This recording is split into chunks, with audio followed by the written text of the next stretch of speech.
Today, I'm going to be making some cotton candy soda. And of course, the first thing I'll need is cotton candy, so I got this tub of it from the dollar store.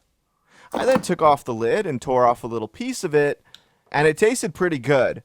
Now that my lunch was over, I got back to the video, and I got this tall glass jug.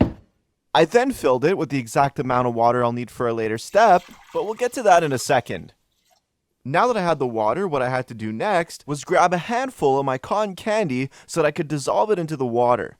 Once I had a clump of it, I slowly dipped it in, and it was really satisfying to watch it disappear like this. I ended up taking my time and playing around with it for a bit, but when it was finally all gone, I was ready to move on to the pink color next. For this one, I decided to just throw it all in right away, and it almost instantly disappeared. Once that was done, I mixed them both together with this giant spoon, and now what I was left with was some purple cotton candy water. Originally, I wasn't even going to turn this into soda, but just by coincidence, I had a friend mention to me that he really liked cotton candy soda, so I decided to carbonate this for him. So after pouring everything into a SodaStream bottle, I hooked it up to my machine and began carbonating the water.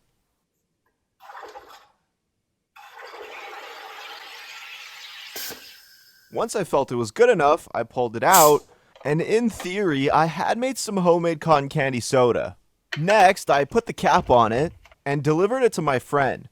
I should also say that he is somewhat of a connoisseur when it comes to making weird sodas, and at this point, I was actually a little bit nervous giving it to him. What is this? I made this for you.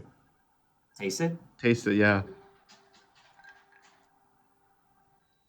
Do you just dissolve cotton candy in water? Because I know you like that cotton candy soda. It's not bad. It's just really watery. Yeah. You have to put a lot more cotton candy in there. Okay. So, even though it wasn't perfect, I had actually made cotton candy soda, and in my opinion, it almost tasted like an unsweetened version of it. It's pretty good. Either way, that's it for this video, and I'll see you on the next one.